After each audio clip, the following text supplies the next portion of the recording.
حاضرین کے تمام مرحومین کو یاد کرتے ہوئے، کل مرحوم مؤمنین و مؤمنات کو شامل کرتے ہوئے، شہدائے کربلا کی بارگاہ میں ہدیہ کرتے ہوئے، رحم اللہ من قرأ الفاتحہ۔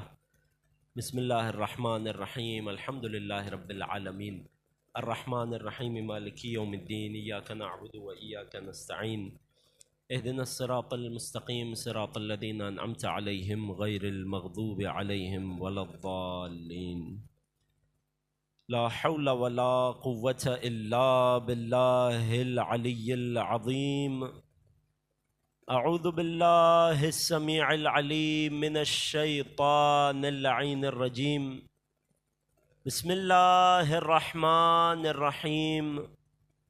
الحمد للہ الذی خلقنا فی امة الذی فاز رتبته الى قاب قوسین، وأكرمنا بولاية وصيه الذي ردت له الشمس مرتين، وجاهد بالسيفين، وصلى إلى القبلتين، وشرفنا بحب الزهراء أم السبطين، والصلاة والسلام والتحية والإكرام على أشرف الكونين، رحمة للدارين جد الحسنين، مولى الكونين، أعني أبا القاسم محمد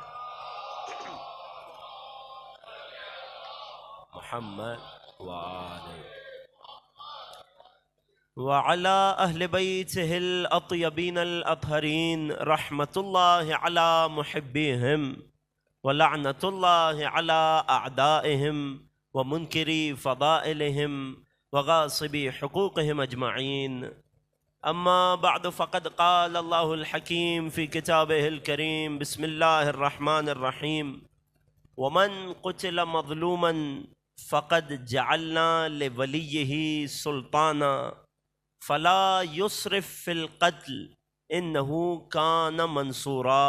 صدق الله العلي العظيم. درود پڑھیے محمد و آل محمد. صلی علی۔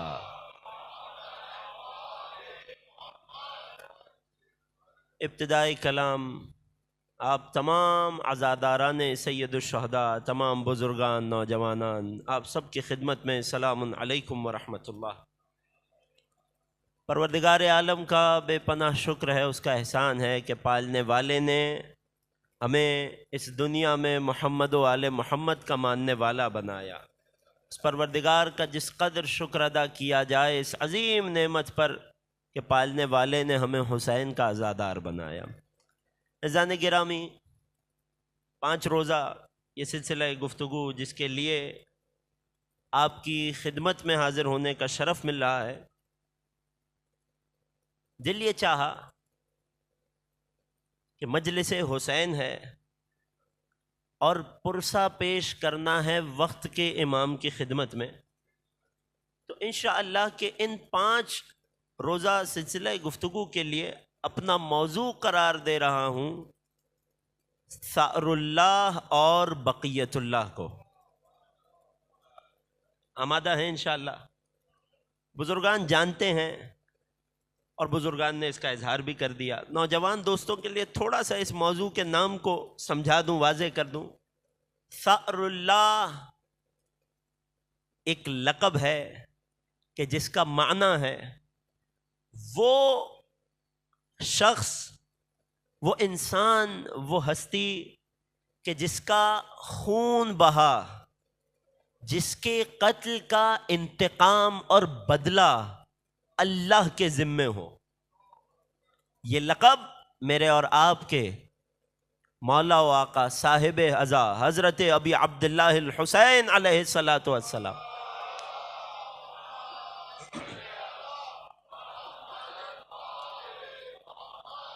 تو ثأر اللہ تو واضح ہو گیا، بقیت اللہ یعنی اللہ کا باقی ماندہ خزانہ، وہ اللہ کہ جس کے خزانے میں کوئی کمی نہیں ہے، اگر وہ کسی شے کو اپنا باقی ماندہ خزانہ کہے کہ سورہ ہود کی آیت کہتی ہے بقیت اللہ خیر لکم ان کنتم مؤمنین، اللہ کا باقی ماندہ خزانہ تمہارے لیے بہت بہتر ہے اگر تم مومن ہو۔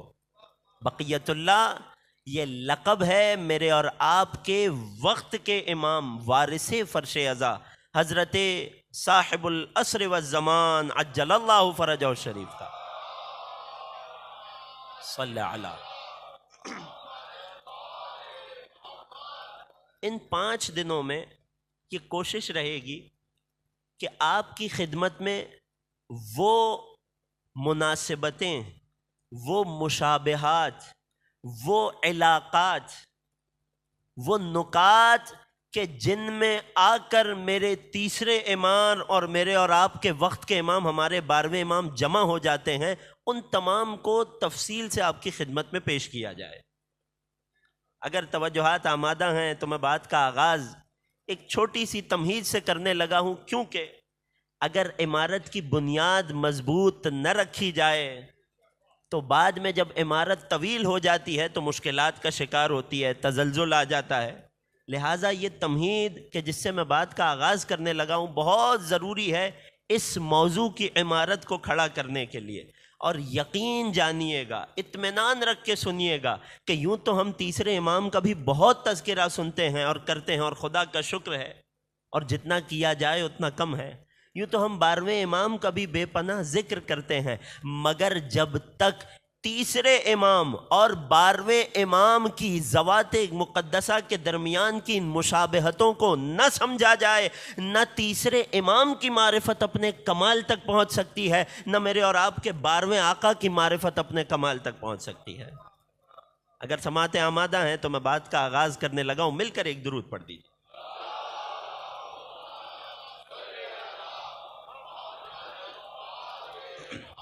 میرے نوجوان دوست اس تمہید پہ بھی خصوصی توجہ کیجیے گا۔ پھر عرض کر رہا ہوں، بزرگ بہت سی باتیں جانتے ہیں، ہمارے بزرگوں کا یہ شرف ہے، یہ کمال ہے کہ بہت سی باتیں جاننے اور سنی رکھے ہونے کے باوجود فرش ازا پر اس لیے بھی تشریف لاتے ہیں کہ اس فرش ازا پر بیٹھ کر فقط وقت گزارنا بھی عبادت ہے۔ لہٰذا جوان دوست خصوصی توجہ رکھیے گا۔ اگر رسول اور آل رسول کے وجود گرامی کی بات کی جائے تو ان ہستیوں کے وجود کی 2 جہتیں ہیں، 2 اینگل ہیں۔ ایک ہے ان ہستیوں کا نوری وجود کہ جو اس عالم امکان سے پہلے خلق کیا گیا، جو بھی متفق ہو۔ ایک ہے ان کی ہستیوں کا نوری وجود، اور ایک ہے آل محمد کی ہستیوں کا وہ وجود، وہ پیکرے بشری، وہ پیکرے خاکی کہ جس میں ڈھال کر پروردگار عالم نے ان نوری ارواح اور وجودات کو اس دنیا میں بھیجا۔ اگر بات کی جائے ان کے اس نوری وجود کی کہ جو اس زمین اور آسمان کی خلقت سے کئی ہزار نوری سال پہلے خلق ہو چکا تھا، یہ خود ایک مستقل موضوع ہے۔ اہل بیت کا نوری وجود، وجود نورانی، کہ جس موضوع کو اہل بیت کی نورانی معرفت کہا جاتا ہے، مگر ہم تفصیل میں نہیں جائیں گے، اشارہ کریں گے کیونکہ تمہید ہے۔ یہ وہ وجود ہے کہ جو فرشتوں سے پہلے خلق ہوا، کہ جب فرشتے پیدا ہوئے تو یہی نوری وجود تھا جو فرشتوں کو ان کے اللہ کی تسبیح سکھا رہا تھا۔ یہی وہ وجود تھا کہ جو عرش خدا کے سائے میں پل رہا تھا، جو فقط اللہ کی عبادت میں اس وقت مشغول تھا جب خالق اور اس ایک مخلوق کے سوا کچھ نہ تھا، کہ جس وجود کے بارے میں میرے اور آپ کے 10ویں سرکار امام علی النقی علیہ الصلاۃ والسلام محمد، میرے 10ویں امام دستور آل محمد زیارت جامعہ کبیرہ میں یوں ارشاد فرماتے ہیں، جب آل محمد کے وجود نورانی کا تعارف فرماتے ہیں تو خلقکم اللہ انوارا، اے آل محمد میں گواہی دیتا ہوں، زیارت جامعہ تو سب کے ذہنوں میں ہے نا، وہ زیارت کے جب بھی کسی بھی امام کے روضے پر جائیں یہ ایک زیارت پڑھ لیجئے کافی ہے۔ جو 10ویں امام سے تعلیم کردہ، اپنی سند اور اپنے متن کے اعتبار سے عالم تشیع کے ہاں پوری ذمہ داری سے کہہ رہا ہوں سب سے زیادہ معتبر زیارت جامعہ کبیرہ، جسے دستور آل محمد کانسٹیٹیوشن آف عقیدہ کہا جاتا ہے، اس زیارت میں 10ویں امام مخاطب کر رہے ہیں تمام رسول اور آل رسول کو، خلقکم اللہ انوارن، میں گواہی دیتا ہوں اللہ نے آپ محمد و آل محمد کو انوار پیدا کیا، فجعلکم بعرشہ محدقین، اور آپ کو اپنے عرش کے سرہانے قرار دیا۔ وہ خدا کے جو زمان و مکان سے منزہ ہے وہ کیا ہے ہمیں سمجھ نہیں آ سکتا، اس کا عرش کیا ہے یہ بھی ہماری عقلوں میں نہیں بیٹھ سکتا، وہ مقام و مرتبہ اہل بیت کیا تھا کہ جسے عرش کے دائیں جانب قرار دیا گیا یہ بھی ہماری عقلوں سے بالاتر ہے۔ جو ائمہ آل محمد نے کہہ دیا ہم ان کی بات پر عمل کرتے ہوئے وہ بات کہہ کر اس پر عقیدہ رکھ رہے ہیں، ورنہ یہ وہ اس عالم کی باتیں ہیں کہ جو ہماری محدود عقلوں سے بالاتر ہے۔ اللہ نے آپ آل محمد کو نورانی حیثیت میں خلق کیا، پھر آپ کے انوار کو اپنے عرش کے سرہانے قرار دیا، پھر جب یہ عالم دنیا بنا، اس دنیا میں ہم جیسے گنہگار انسان آئے، ثم من علینا بکم، پھر اللہ نے آپ کو پیکرے بشری میں ڈھال کر اس دنیا میں بھیج کر ہم خاکی انسانوں پر احسان کیا۔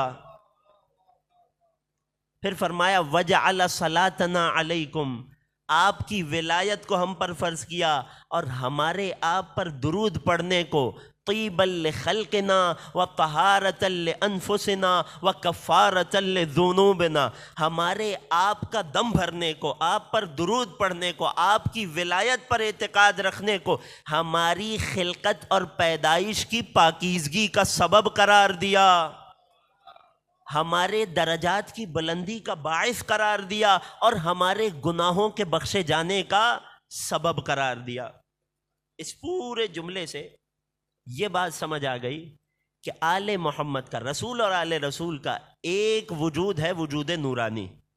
اگر اس وجود کو دیکھا جائے، اگر اس وجود کی بات کی جائے تو چاہے جس زاویے سے دیکھ لیجئے یہ سب کے سب ایک ہی نظر آئیں گے۔ توجہ کیجئے گا، یہ تمہید اگر پہنچ گئی تو میرے موضوع کی گہرائی آپ کے لیے واضح ہو جائے گی۔ اگر آل محمد کے وجود نورانی کی طرف نگاہ کی جائے تو یہی وہ وجود ہے کہ جس کی جانب اشارہ کرتے ہوئے آل محمد نے فرمایا اولنا محمد، اوسطنا محمد، آخرنا محمد، کلنا محمد۔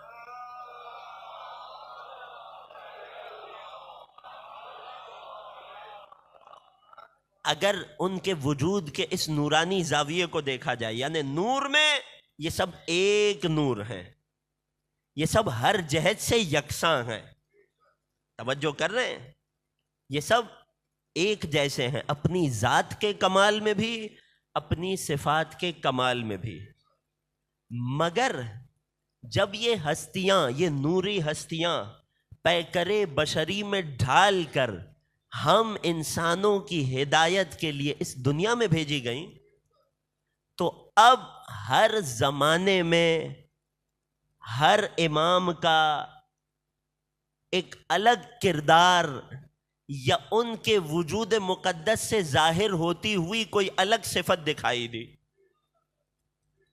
تاکہ بات الجھے نہ۔ ذرا چند جملے تمہید اور برداشت کیجیے۔ قرآن میں اللہ عز و جل جب اپنی تعریف اور ڈیفینیشن بیان کرتا ہے تو کیا فرماتا ہے؟ لیس کمثلہ شیء۔ ترجمہ کیا ہے؟ سب کے ذہنوں میں ہے نا، متوجہ ہیں نوجوانان؟ ایک درود پڑھیے رسول اور آل رسول کی عظمت پر۔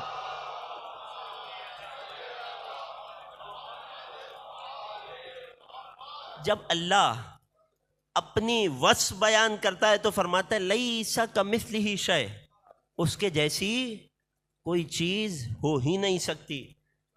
چیزوں کو سمجھا جاتا ہے ان کی مماثلت سے، ان کی مشابہت سے، جب خدا کی کوئی مثل ہی نہیں ہے اسے سمجھا نہیں جا سکتا۔ یہ آیت تو بہت واضح ہے، لیس کمثلہ شیء، اس کی مثل کوئی چیز نہیں ہے، اس کے جیسی، اردو میں آسان ترجمہ، اس کے جیسی کوئی چیز نہیں ہے مگر وہی پروردگار سورہ مبارکہ انعام میں ارشاد فرماتا ہے وَلَهُ الْمَثَلُ الْأَعْلَىٰ فِي السَّمَاوَاتِ وَالْأَرْضِ، اور اس خدا کے لیے زمین اور آسمانوں میں مثل اعلیٰ ہے، بلند ترین مثال ہے۔ پروردگار عالم، ابھی ہم نے قرآن کی آیت پڑھی لیس کمثلہ شیء، توجہ میرے ساتھ ہے، اس کی کوئی مثل نہیں ہے۔ اب اے میرے پالنے والے، اے پروردگار، تو ہی کہہ رہا ہے وَلَهُ الْمَثَلُ الْأَعْلَىٰ فِي السَّمَاوَاتِ وَالْأَرْضِ، آسمانوں اور زمین میں اس کے لیے اعلیٰ مثال، اعلیٰ مثل ہے۔ یہ عقدہ کب کھلا؟ کہ جب ہم نے لغت میں جا کر ٹٹول کر گہرائی میں اتر کر عربی زبان کی گہرائی میں اتر کر لفظ مثل اور لفظ مثل کے فرق کو جانا۔ اس پوری گفتگو کا میرے موضوع سے ڈائریکٹ تعلق ہے عزیزوں، نتیجہ آپ کی خدمت میں پیش کروں گا۔ جب ہم نے مثل اور مثل کے فرق کو جانا، اگر بغیر زیر زبر کے لکھ دیجئے تو غیر عرب ہمیشہ ایک ہی طرح پڑھے گا، توجہ کر رہے ہیں نا؟ مگر جب زیر زبر آ گئے تو اب معنی میں تبدیلی آ گئی۔ مثل جب زیر کے ساتھ ہو تو اس کا معنی اور مطلب ہوتا ہے کسی شے کا اپنی ذات میں دوسری شے جیسا ہونا۔ توجہ کیجئے گا عزیزو، اگر ہمیں کہنا ہو حسن اپنی ذات میں اپنے بابا کے مشابہ ہیں تو کہا جائے گا حسن مثل ابی، حسن اپنے بابا کی مثل ہیں۔ کیوں؟ کیونکہ اپنی ذات میں حسن اپنے بابا کے جیسے ہیں۔ مگر جب یہ زیر ہٹ جائے اور اس کی جگہ زبر آ جائے، مثل سے لفظ مثل ہو جائے، ممبر سے توحید سننے کے تو عادی ہیں نا انشاءاللہ، جب مثل کی جگہ لفظ مثل آ جائے تو اب معنی بدل گیا۔ اب کیا معنی ہے؟ مثل عربی میں اس وقت استعمال ہوتا ہے جب دو چیزوں کی مشابہت بیان کرنی ہو، ان کی ذات میں نہیں بلکہ ان کی صفات میں، ان کی کوالٹیز میں، نہ کہ ان کی ہستی اور ذات میں۔ یہی وجہ ہے جب ہمیں زید نامی کسی بھی شخص کی بہادری کو بیان کرنا ہو تو کبھی بھی یہ نہیں کہا جاتا زید مثل الاسد، زید شیر کی مثل ہے۔ کیوں؟ کیونکہ شیر کی تو دم ہوتی ہے، زید اپنی ذات میں شیر جیسا نہیں ہے۔ توجہ کیجئے گا، کہا جاتا ہے زید مثل الاسد، زید شیر کی مثل ہے۔ کیوں؟ کیونکہ یہ اپنی صفات میں سے ایک صفت یعنی شجاعت و بہادری میں شیر کی مانند ہے۔ اما اگر ذات کو دیکھا جائے تو وہ جانور ہے، درندہ ہے، یہ انسان اشرف المخلوقات ہے۔ مثل اور مثل کا فرق واضح ہو گیا عزیزوں۔ اب آ کر قرآن کی ان دونوں آیتوں کو دوبارہ سے دیکھیے، لیس کمثلہ شیء، اگر ذات کی بات ہو تو کائنات کی کوئی شے اس پروردگار عالم کے جیسی نہیں ہے۔ اگر صفات کی بات ہو تو وَلِلَّهِ الْمَثَلُ الْأَعْلَىٰ فِي السَّمَاوَاتِ وَالْأَرْضِ، زمینوں اور آسمانوں میں کچھ چیزیں ہیں کہ جو اللہ کے لیے اعلیٰ مثل ہیں، یعنی اللہ نے اپنی صفات کمالیہ میں انہیں اپنی شباہت عطا کی ہے، یا اپنی صفات کے کمال میں سے کچھ چھڑکاؤ ان پر بھی کیا ہے۔ غور کیجئے گا عزیزوں، یہاں تک بات آ گئی۔ جب قرآن کی اس آیت کے ذیل میں میرے اور آپ کے چھٹے سرکار صادق آل محمد امام جعفر صادق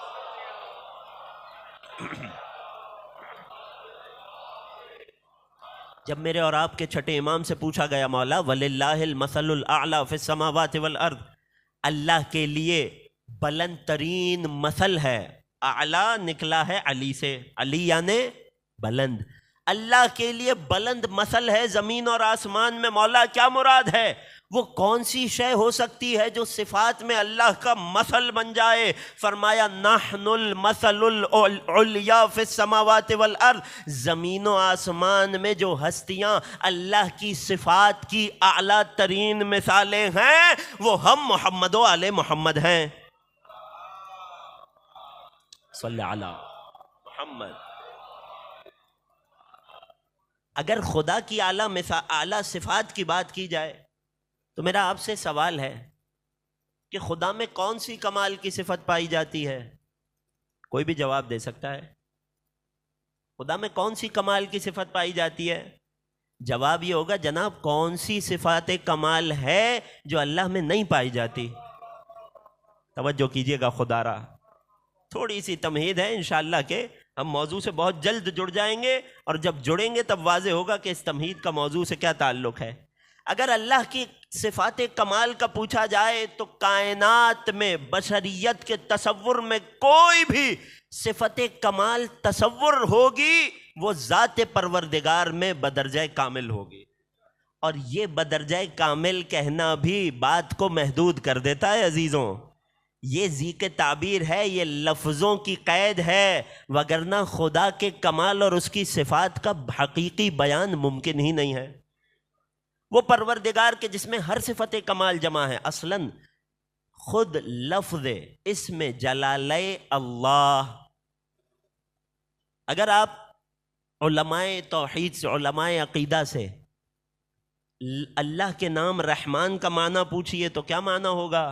رحمان یعنی بہت زیادہ مہربان۔ اگر رحیم کا مطلب پوچھئے تو کیا ہوگا؟ بہت زیادہ رحم کرنے والا۔ کریم کا مطلب پوچھئے یعنی کیا؟ بہت زیادہ عطا کرنے والا۔ ہر لفظ کا ایک مختلف معنی ہے نا، جو ایک صفت کمال کی طرف اشارہ کر رہا ہے، مگر جب لفظ جلالہ اللہ کا معنی پوچھا جاتا ہے تو جواب یہ ہوتا ہے لفظ اللہ کا مطلب ہی یہی ہے، المستجمع لجمیع الکمالات۔ اللہ کے لفظ کا مطلب یہ ہے کہ جو اپنے اندر تمام کمالات کو جمع کیے ہوئے سمیٹے ہوئے ہو۔ یہاں تک میرے ساتھ متفق ہیں؟ وہ خدا کہ جس میں ہر صفت کمال پر ہے، اس نے رسول اور آل رسول کو اپنی صفات کا مظہر بنایا۔ یہاں تک بھی متفق ہیں؟ میرا آپ سے سوال ہے، وہ خدا کہ جس میں ہر صفت اپنے کمال پر ہے، کیا ہر زمان و مکان میں، ہر وقت، ہر جگہ میں ہر صفت کمال کا اظہار ہوا؟ جواب چاہتا ہوں میں آپ سے۔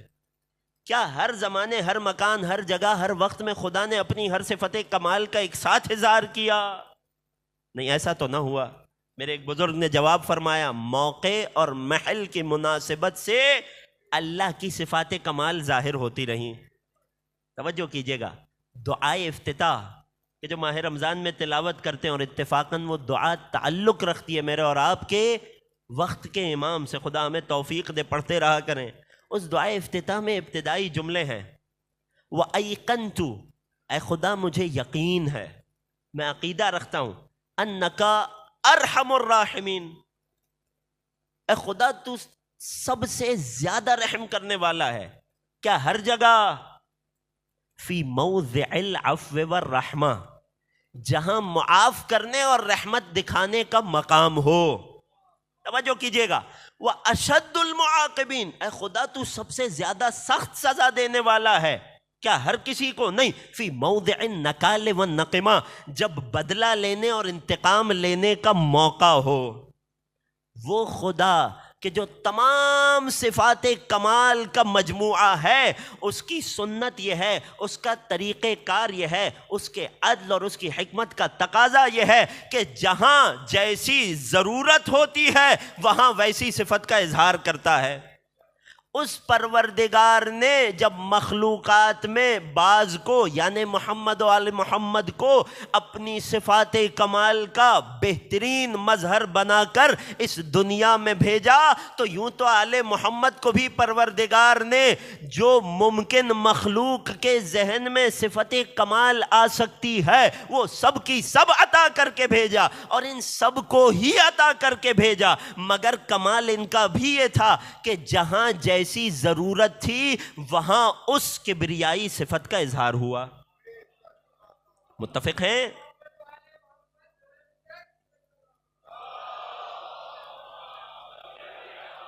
محمد والے،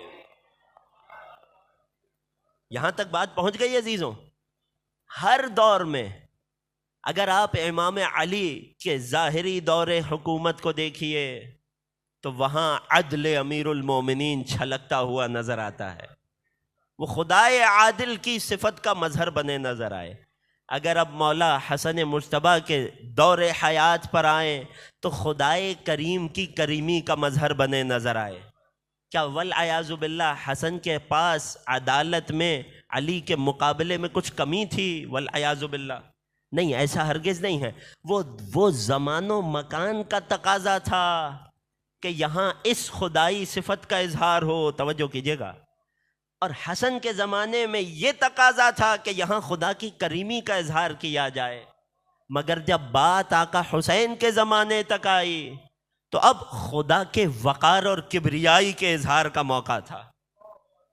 خدا کی عطا کردہ العزت للہ وللرسول اس آیت کے اظہار کا موقع تھا۔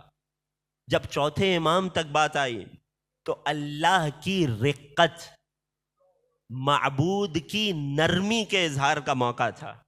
جب بات پانچویں امام تک آئی یبقر العلم بقرا، تو اب خدائی علم کے اظہار کا زمانہ تھا۔ یوں آپ ہر امام کے دور میں، ہر امام کی صفات میں کسی ایک خاص صفت کے اظہار کا غلبہ محسوس کریں گے کہ پھر اسی صفت سے اس امام کو پہچانا جانے لگا۔ کہ امام کاظم اپنے حلم و بردباری سے معروف ہوئے، امام رضا اپنی رضا اور تمام انسانوں کے خود سے راضی ہونے سے معروف ہوئے، امام تقی اپنے تقوی سے معروف ہوئے، امام نقی اپنی نقوت سے معروف ہوئے۔ یہ تمام ائمہ اپنے دور میں الگ الگ صفات کا اظہار کرتے رہے، مگر یہ فرق، یہ اختلاف والعیاذ باللہ ان کے مزاج یا ان کے رتبے یا ان کی کسی اور طبیعت کے فرق کی بنا پر نہیں تھا۔ آج ایک باپ کے دو بیٹے ہوں، کہتے ہیں جناب یہ ذرا زیادہ غسیل ہیں، بات بات پر ناک چڑھا لیتے ہیں، یہ بڑے نرم دل ہیں۔ ایک ہی باپ کے ہیں مگر طبیعت میں، مزاج میں اتنا فرق ہے۔ اب کیوں ہے اس کی بہت سی وجوہات ہو سکتی ہیں۔ آل محمد کی صفات کے اظہار میں جو اختلاف ہمیں دکھائی دیتا ہے وہ ذات اور طبیعت کے اختلاف کی وجہ سے نہیں ہے، وہ مزاج میں فرق ہونے کی وجہ سے نہیں ہے، بلکہ جس زمانے میں جو بہترین تقاضا تھا ہر امام نے اپنے زمانے کے اس تقاضے کو پورا کیا ہے۔ لہٰذا ہمیں ہر امام کی سیرت میں اتنا فرق دکھائی دیتا ہے۔ یہ فرق امام کے مزاج کا فرق نہیں ہے، ظروف کا فرق ہے، حالات کا فرق ہے، وقت کا فرق ہے۔ یہاں تک بات پہنچ گئی۔ ان تمام فروق کے باوجود بھی بہت زیادہ ایسی مماثلتیں ہیں، تمام ائمہ کی سیرت میں اتنا ڈفرنس اور مختلف ادوار اور حالات میں مختلف صفات کے اظہار کے باوجود بھی میرے اور آپ کے تیسرے امام اور ہمارے 12ویں امام کی ذوات اور صفات میں بہت زیادہ مشابہتیں پائی جاتی ہیں۔ اگرچہ یہ سب ایک نور ہیں، اگرچہ ہر زمانے میں ہر امام سے الگ صفات کا اظہار ہوا، ان تمام باتوں کے باوجود میرے تیسرے امام اور 12ویں امام بہت زیادہ مشابہ نظر آتے ہیں کثیر صفات اور عادات میں۔ اور ہمارے ان 5 روزہ سلسلہ گفتگو کا مقصد آپ کو یہی مشابہتیں بیان کرنا ہے تاکہ تیسرے امام اور 12ویں امام دونوں کی معرفت میں اضافہ لے کر اس فرش عزا سے اٹھیں۔ اگر یہ ساری تمہیدی گفتگو واضح ہو گئی تو مل کر رسول اور آل رسول پر ایک درود پڑھ دیجئے۔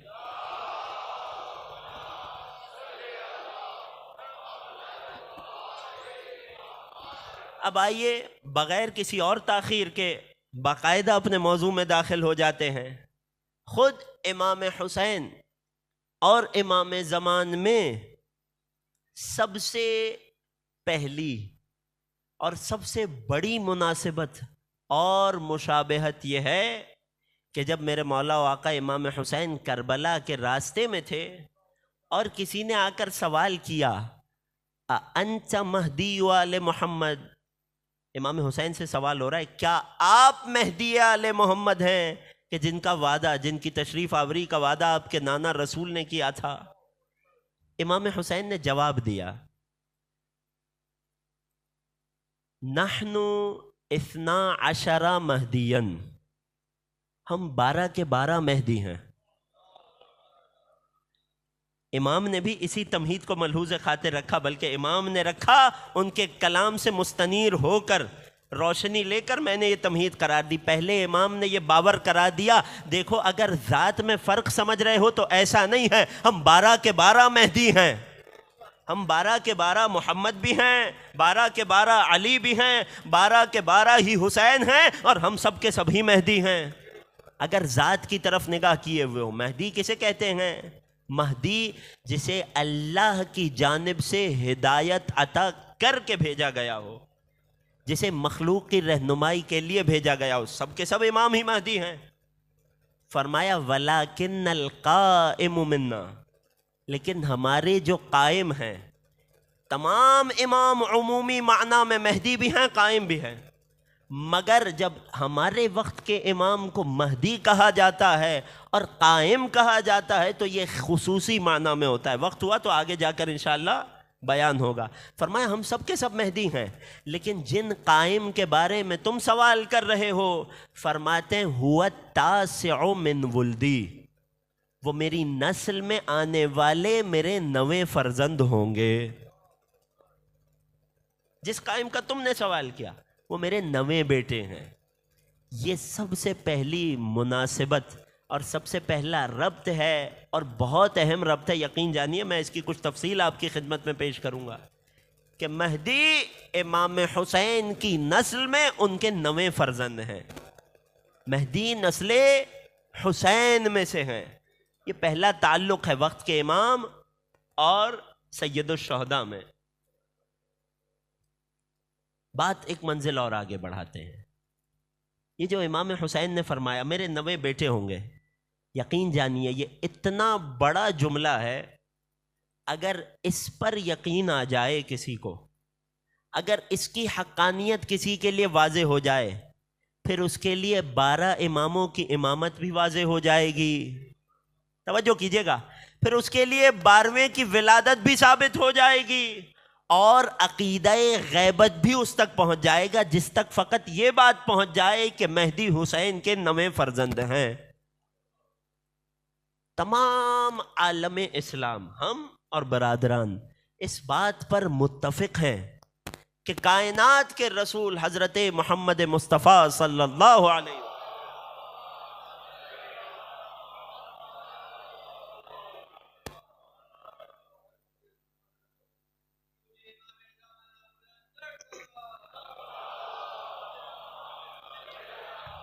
محمد والے، کائنات کے رسول نے فرمایا المہدی من قریش، تمام عالم اسلام متفق علیہ حدیث کہ مہدی قریش میں سے ہوں گے، یعنی اب کسی اور قبیلے کا عربی اٹھ کر کبھی مہدی ہونے کا دعویٰ نہیں کر سکتا۔ توجہ کیجئے گا، پھر تمام عالم اسلام اس بات پر بھی متفق ہے کہ کائنات کے نبی نے ایک اور موقع پر فرمایا المہدی من بنی ہاشم، مہدی بنی ہاشم میں سے ہوں گے، خبردار بنو امیہ میں سے اٹھ کر کوئی مہدی ہونے کا دعویٰ نہ کرے۔ پھر تمام عالم اسلام ہی اس بات پر بھی متفق ہے، بہت غور کیجئے گا، المہدی من نسل فاطمہ، اللہم صلی علی محمد۔ نہیں عزیزوں، شہزادی کی عظمت پر مل کر ایک درود پڑھ دیجئے۔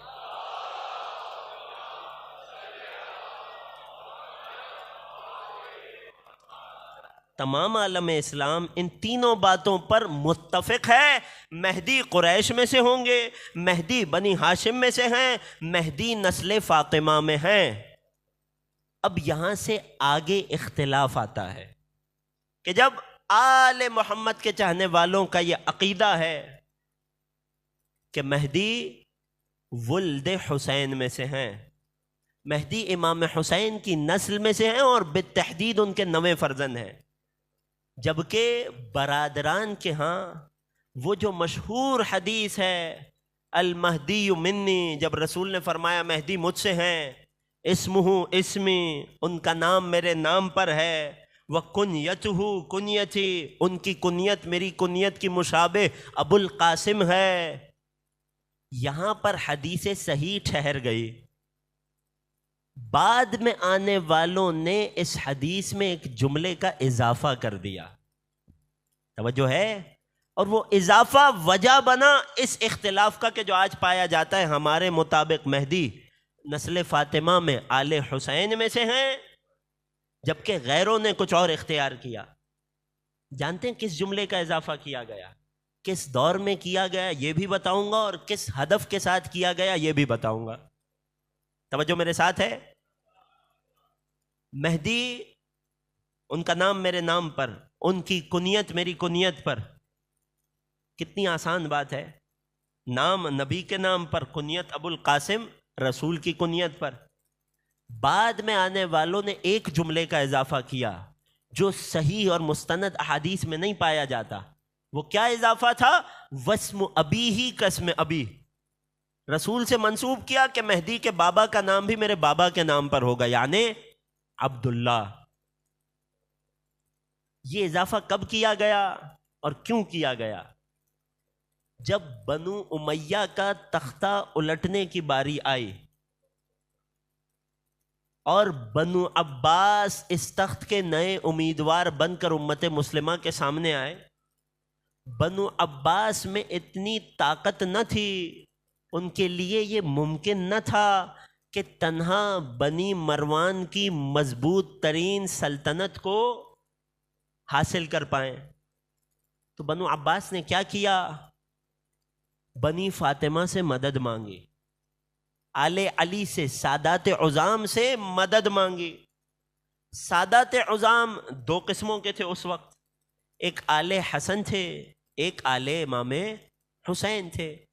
جو آل حسین تھے، جن میں امامت کا سلسلہ تھا، یہ پانچویں چھٹے امام کے دور کی بات ہے، آل حسین کی سربراہی انہی ائمہ کے پاس تھی، اور آل حسن کی بھی باقاعدہ سربراہی انہی اماموں کے پاس تھی، مگر آل حسن میں کچھ لوگوں کے پاس اختلاف تھا، بڑا فروعی اختلاف، یعنی اصول میں یہ سب کے سب متفق تھے، مگر فروع میں، طریقہ کار میں، مقام عمل میں اختلاف تھا۔ بنو عباس کا جو پہلا حکمران تھا جس نے وہ پوری موومنٹ چلائی اور بنو امیہ کو سے اپنے تخت کو حاصل کیا، اس کا نام تھا ابو العباس صفاح۔ جنہوں نے تاریخ پڑھی ہے ذہنوں میں ہوگا، اس ابو العباس صفاح نے حسنی سادات سے مدد مانگی اور انہیں یہ باور کرا دیا، انہیں اس بات پر یقین دلا دیا کہ ہم تو آل رسول کے حق کے لیے اٹھ رہے ہیں، اور ہم تو آل رسول کے حق کے ساتھ ہیں، اور ہم بنو امیہ سے یہ حق لے کر آل رسول کی خدمت میں پیش کرنا چاہتے ہیں۔ پانچویں چھٹے امام اپنے اصحاب کو بتاتے رہے، یہ اپنے باطن میں بنو امیہ سے بھی بدتر ہیں، یہ کربلا کے علاوہ سادات کے لیے بنو امیہ سے زیادہ خطرناک ہیں، یہ ان سے زیادہ بغض رکھتے ہیں، یہ ان سے زیادہ نقصان دہ ہیں۔ مگر عوام سادہ لو ہوا کرتی ہے، وہ اٹھتی ہوئی ہواؤں کے ساتھ ہو جایا کرتے ہیں، اسی لیے تو ضروری ہے کہ امام اللہ کی جانب سے بنایا جائے۔ میرے اور آپ کے جیسا ہوگا تو میرے اور آپ کی طرح سوچے گا، کاش بات پہنچ جائے۔ امام اور رہنما ضروری ہے اللہ کی جانب سے منصوص ہو، اللہ کی جانب سے۔ پانچویں چھٹے امام انہیں سمجھاتے رہے، مگر بنو عباس کے بنو سادات آل حسن اس وقت بنو عباس کے ساتھ رہے۔ کیوں؟ ان کا گمان یہ تھا کہ یہ آل رسول کے لیے علم حق بلند کر رہے ہیں۔ اس وقت ابو العباس صفاح نے امام حسن کی آل میں سے جن سے مدد حاصل کی، یہ کون تھے؟ اب یہ سب تاریخ کا حصہ ہے۔ امام حسن کے فرزند حسن مثنی، ان کے فرزند جناب عبداللہ، عبداللہ کے بیٹے جناب محمد۔ اب بات آپ تک پہنچ گئی ہوگی۔ محمد بن عبداللہ بن حسن مثنی بن امام حسن مجتبی، یہ محمد بن عبداللہ وہ بھی ہیں کہ جنہوں نے بعد میں درجہ شہادت پایا، کہ جب انہوں نے دیکھا کہ بنو عباس وعدہ خلافی کر رہے ہیں تو انہوں نے بنو عباس کے خلاف بھی تلوار اٹھائی، مگر اب بہت دیر ہو چکی تھی۔ اور 7ویں امام کے دور میں انہیں مدینہ منورہ میں شہید کیا گیا، اور سادات پر ایک عظیم ظلم واقعہ فخ کی صورت میں تاریخ نے دیکھا، کہ جس کے بارے میں 7ویں امام کا یہ فرمان بھی موجود ہے کہ واقعہ کربلا کے بعد سادات پر سب سے بڑا ظلم واقعہ فخ میں ڈھایا گیا۔ یہ محمد ابن عبداللہ کے، جن کا ایک لقب نفس زکیہ بھی ہے، جب ابو عباس صفاح نے انہیں ابتدا میں اپنے ساتھ ملایا تو کیسے تمام اہل بیت کے شیعوں کو اپنے ساتھ ملائے، کیسے انہیں استعمال کرے، ان کی طاقت کو، ان کی فورس کو استعمال کرے۔ اس موقع پر نبی کی اس صحیح السند مستند حدیث میں ایک جملے کا اضافہ کیا گیا تھا کہ مہدی مجھ سے ہیں، ان کے بابا، ان کا نام میرے نام پر، ان کی کنیت میری کنیت پر، آگے ایک لفظ کا اضافہ کر دیا گیا، ان کے بابا کا نام میرے بابا کے نام پر۔ اور یوں محمد ابن عبداللہ نفس زکیہ کو لوگوں کی نگاہ میں مہدی آل رسول بنا کر پیش کیا گیا۔ بات پہنچ رہی ہے، پیغام واضح، وگرنہ ہماری کتب میں رسول سے یہ حدیث تک موجود ہے، المہدی من ولد الحسین، مہدی آل حسین میں سے ہیں۔ توجہ کر رہے ہیں؟ اب یہاں بات کی اہمیت کو سمجھیے گا کہ اگر یہ مان لیا جائے کہ مہدی نسل حسین میں سے ہیں اور بالتاکید حسین کے 9 فرزند ہیں، یعنی حسین کی نسل میں آنے والے 9 بیٹے ہیں، 8ویں فرزند کون؟ میرے اور آپ کے 11ویں امام حسن عسکری، اور ان کے فرزند مہدی آل رسول ہیں۔ اگر یہ مان لیا جائے، دیکھیں اس بات پر کہ امام حسن عسکری کے ہاں ایک فرزند کی ولادت ہوئی، فقط اس حقیر کے مطالعے میں 100 سے زیادہ برادران کے حوالے ہیں کہ حسن عسکری کے ہاں ایک فرزند کی ولادت ہوئی تھی، 100 سے زیادہ حوالے ہیں۔ اختلاف کہاں ہے؟ ہمارا یہ دعویٰ ہے اور عین حق ہے کہ یہ جو بیٹا حسن عسکری کے ہاں پیدا ہوا ہے یہی مہدی ہیں، جبکہ وہ لوگ اس بات کے منکر ہیں کہ جو حسن عسکری کے ہاں ولادت ہوئی ہے یہ مہدی ہیں، اس بات کے منکر ہیں۔ اچھا کیوں منکر ہیں؟ اس انکار کی وجہ کیا ہے؟ 2 وجوہات ہیں۔ ایک بہت چھوٹی وجہ جہالت ہے، ایک بہت چھوٹی وجہ جہالت ہے۔ توجہ میرے ساتھ ہے آخر میں بیٹھے ہوئے مومنین؟ ایک بہت چھوٹی وجہ جہالت ہے، لیکن سب سے بڑی وجہ جانتے ہیں کیا ہے؟ اگر مان لیا جائے کہ یہ جو حسین کی نسل میں 9 بیٹے کی ولادت ہوئی ہے یہی مہدی ہیں، تو ماننا پڑے گا اس کا مطلب رسول کی حدیث کے مطابق یہ باطل کو مٹانے آئے ہیں، اس کا مطلب یہ عین حق ہیں، ان کے مقابل میں جو بھی ہے وہ سب باطل ہیں۔ اور اگر انہیں حق مان لیا تو یہ بھی ماننا پڑے گا اس کا مطلب ان کے بابا بھی امام حق ہیں۔ جب ان کے بابا کی امامت کو مان لیا تو یہ بھی تسلیم کرنا پڑے گا اب جو بھی ان کے بابا کے مقابلے میں تخت پر بیٹھا ہے وہ غاصب ہے۔ اگر حسن عسکری کی امامت کو مان لیا تو 10ویں امام کی امامت کو بھی ماننا پڑے گا، 10ویں امام کی امامت کو مانا تو یہ بھی ماننا پڑے گا ان کے مقابل میں جو بھی تھا وہ باطل تھا۔ یہ سلسلہ یہاں رکے گا نہیں، حسین اور حسن سے ہوتا ہوا ان کے بابا امیر المومنین تک آ جائے گا۔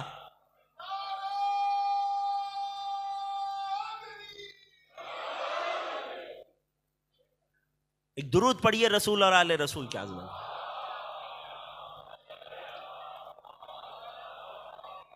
بات پہنچ رہی ہے عزیزوں؟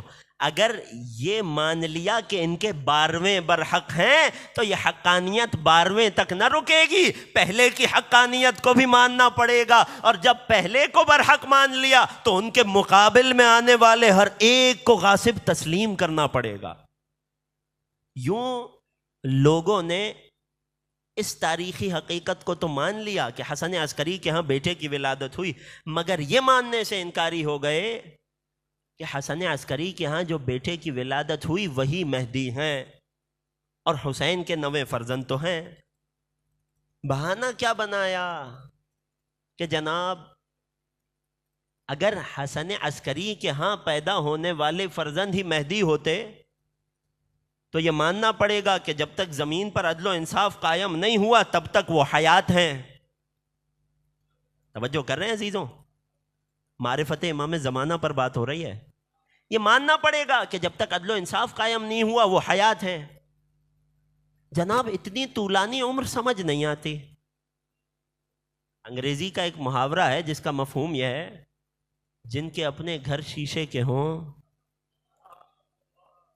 وہ دوسروں پہ پتھر نہیں اچھالا کرتے۔ اے مسلمانوں، تم نے نبی اللہ عیسیٰ کی 2000 سالہ حیات کو مان رکھا ہے۔ وہ جو فخر عیسیٰ ہیں جنہیں آ کر عیسیٰ کو نماز پڑھانی ہے، اگر انہیں اللہ طولانی حیات دے تو حیرت کیا؟ اگر بات پہنچ گئی تو ایک اور درود پڑھ دیجئے۔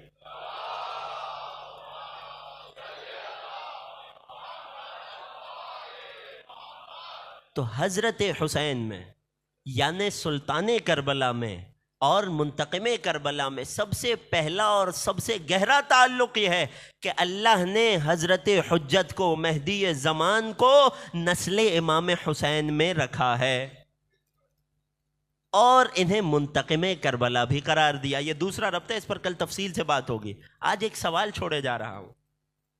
یہ منتقم کربلا، یہ حسین کی آل بھی ہیں، تو جب انتقام لیں گے تو کیا اس لیے لیں گے کہ حسین کی نسل میں سے ہیں، کہ اپنے جد کا انتقام لیا جا رہا ہے، یا نہیں کوئی اور معاملہ ہے، کوئی اس سے بڑھ کر بات ہے کہ جو حضرت حجت کے ذریعے کام پایۂ تکمیل تک پہنچنا ہے، کربلا والوں کا انتقام لے کر۔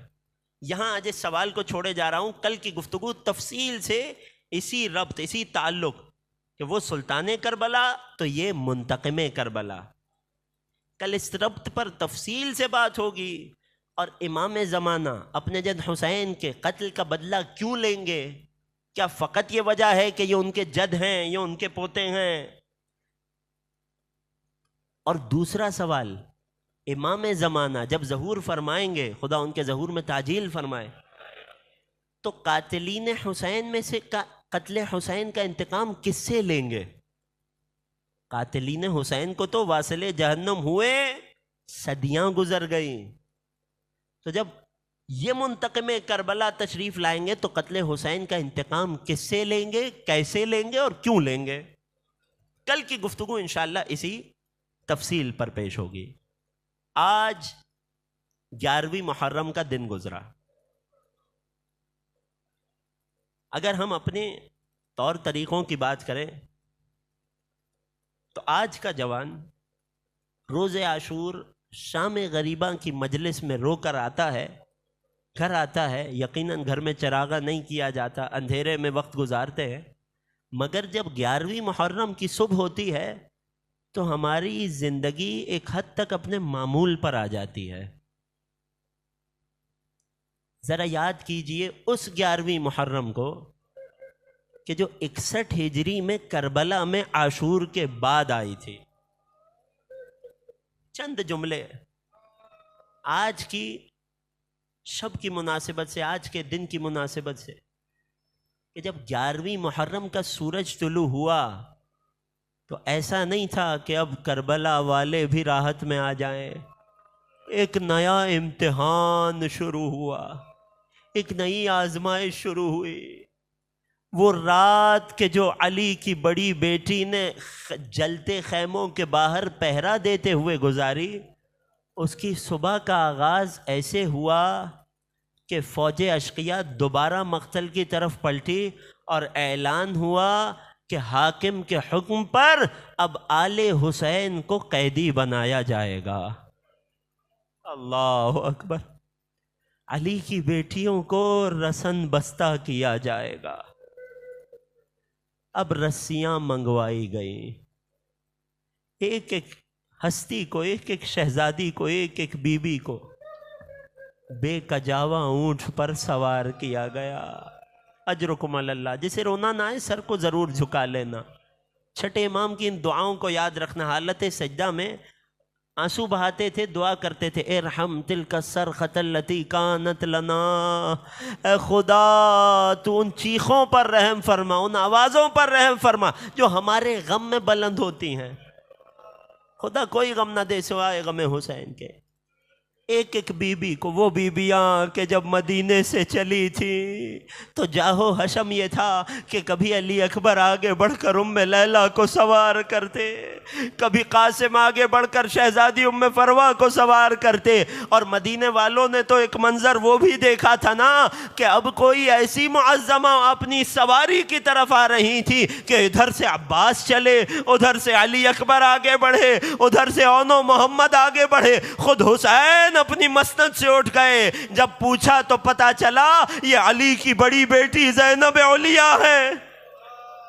یقیناً جب آج زینب علیہ کو پشت ناقہ پہ سوار ہونا ہوگا، ایک بار فرات کا رخ کیا ہوگا، آواز دی ہوگی، بھیا عباس اجرکم علی اللہ۔ جب سادات کو، جب مستورات آل رسول کو رسن بستہ کر کے بے کجاوا اونٹوں پر سوار کیا گیا، اب زنجیروں توقوں کا انتظام ہوا، پھر بیمار امام سید سجاد کو زنجیریں پہنائی گئیں۔ لعینوں نے ایک بہت بڑا ظلم کیا، جانتے ہیں وہ کیا ظلم تھا؟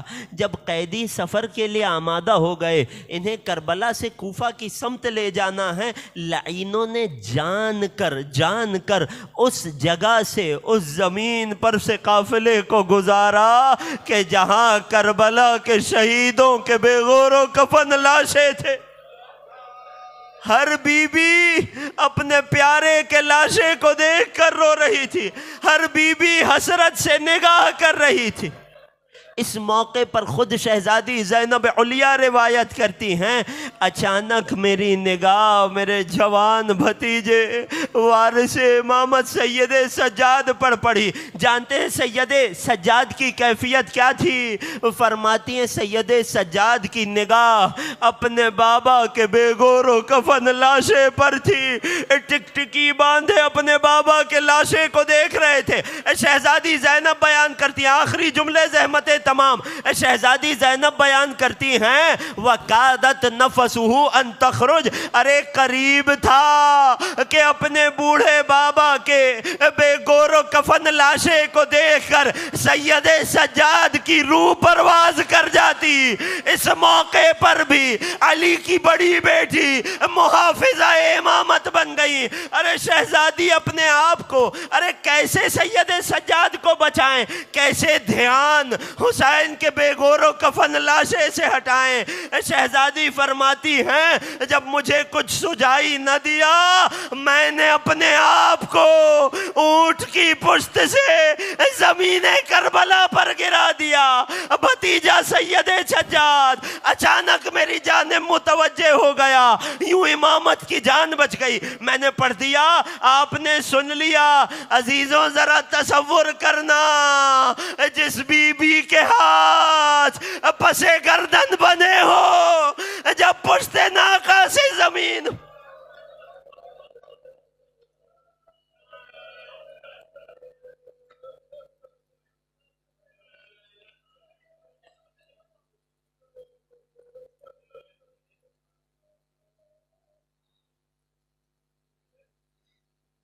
اجرکم علی اللہ، اجرکم علی الزہراء، الا ولعنت اللہ علی القوم الظالمین، وسيعلم الذين ظلموا آل محمد أي منقلب ينقلبون۔ بار الہ تو جب واسطہ غربت حسین کا، تو جب واسطہ کربلا والوں کی اسیری کا، بار الہ ہمارے ان آنسوؤں کو قلب نازنین مادر حسین کے لیے مرہم کا باعث قرار دے۔ بار الہ ہمارے ان آنسوؤں کے صدقے ہمارے صغیرہ و کبیرہ گناہوں کو معاف فرما۔ بار الہ اس ذکر کے صدقے، کربلا والوں کے صدقے، جو مومنین فرش عزا پہ بیٹھے ہیں، دلوں میں جو حاجتیں لیے بیٹھے ہیں، بار الہ اس ذکر کے صدقے ہماری تمام دلی حاجات کو بر فرما۔ بار الہ جو بیمار ہیں انہیں شفائے کامل و عاجل عطا فرما۔ بار الہ ہمارے مرحومین کی مغفرت فرما۔ سب سے بڑی دعا، سب سے بڑی آرزو، منجی بشر منتقم کربلا فرزند زہرا قائم آل محمد کے ظہور میں تعجیل فرما، ہمیں مولا کے اعوان انصار مددگاروں میں شمار فرما۔ ربنا تقبل منا انک انت السمیع العلیم وتب علینا انک انت التواب الرحیم بجاہ محمد واہل بیتہ الطیبین الطاہرین۔